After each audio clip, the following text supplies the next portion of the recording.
যারা এখন দায়িত্বে আছেন তারা ভেবেছেন যে হ্যাঁ শুরুতে যেহেতু আনন্দ শোভাযাত্রা ছিল আবার এটা বর্ষবরণের অনুষ্ঠান, সুতরাং বর্ষবরণ আনন্দ শোভাযাত্রায় নাম দিলে কারো আপত্তি থাকার তো কথা নয়। সুতরাং এটা খুব বড় কোনো ইস্যু না, কিন্তু এটা নিয়েও রাজনৈতিক বক্তব্য প্রতিবাদ এরকম বিষয় আমরা দেখলাম। এক সময় এটা আনন্দ শোভাযাত্রাই ছিল, বর্ষবরণ অনুষ্ঠান আনন্দ শোভাযাত্রা। 1996 সন পর্যন্ত আনন্দ শোভাযাত্রা নামে যেই শোভাযাত্রা চলছিল তাতে কোনো সমস্যা তো আমাদের হয়নি। সেটার মধ্যে মঙ্গল শোভাযাত্রা ঢুকিয়ে এটাকে বিশেষ দিকে নানান রকমের মোটিভ তৈরি করা, নানান রকম ক্যারিকেচার তৈরি করে যেই দিকে নিয়ে যাওয়া হচ্ছিল সেটা নিয়ে কিন্তু একটা বিতর্ক এরকম উঠছিল যে এটা ঠিক বাঙালি সংস্কৃতি এবং মুসলিম সংস্কৃতি এর কোথাও বিরোধ তৈরি করে ফেলছে কিনা এই বিষয়টা। সেটা নিয়ে নতুন করে আবার যারা এখন দায়িত্বে আছেন তারা ভেবেছেন যে হ্যাঁ শুরুতে যেহেতু আনন্দ শোভাযাত্রা ছিল আবার এটা বর্ষবরণের অনুষ্ঠান, সুতরাং বর্ষবরণ আনন্দ শোভাযাত্রায় নাম দিলে কারো আপত্তি থাকার তো কথা নয়। সুতরাং এটা খুব বড় কোনো ইস্যু না, কিন্তু এটা নিয়েও রাজনৈতিক বক্তব্য প্রতিবাদ এরকম বিষয় আমরা দেখলাম।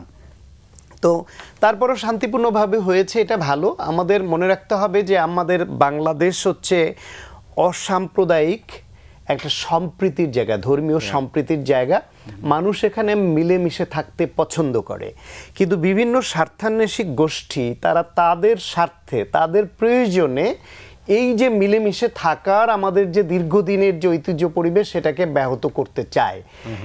ফলে ওই গোষ্ঠীটা এইখানে কেউ কেউ এটাকে অন্যদিকে ধর্মের সঙ্গে একটা ক্ল্যাশ তৈরি করতে দিকে নিয়ে যায়, কেউ কেউ এটাকে বন্ধ করতে হবে সেই দিকে নিয়ে যায়, আবার কেউ কেউ অতি বাড়াবাড়ি করে এটা বাঙালি সংস্কৃতির নামে ধর্মের সঙ্গে যাতে একটু বিভেদ তৈরি হয় সেদিকে নিয়ে, যে দুটার কোনোটাই আসলে কাম্য না।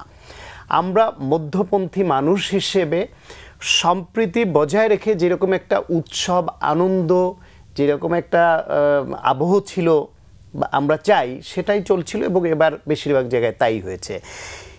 এইটার মধ্যে যে রাজনীতি আছে বা রাজনীতি ছিল সেটা কিন্তু স্পষ্ট, যদিও আজকে সংস্কৃতি উপদেষ্টা বলছেন যে এই যে মোটিভ তৈরি বা এই আনন্দ শোভাযাত্রা এর মধ্যে কোনো রাজনীতি নেই, ফ্যাসিস্ট কোনো রাজনৈতিক বিষয় নয়। উনি হয়তো রাজনীতি করেননি বা করেন না বলে রাজনীতি কি সেটা বোঝেননি আমি বলবো, অবশ্যই এটা একটা রাজনীতি। আমাদের এই কালচারাল মুভমেন্টটা অবশ্যই রাজনীতির অংশ, রাজনীতির অংশ।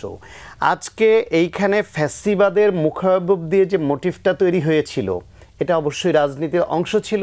মানুষকে মনে করিয়ে দেয়া 16 বছর এদেশে একটা ফ্যাসিজম কিভাবে চেপে বসেছিল এবং তার আকৃতিটা মানুষকে মনে করিয়ে দেয়া।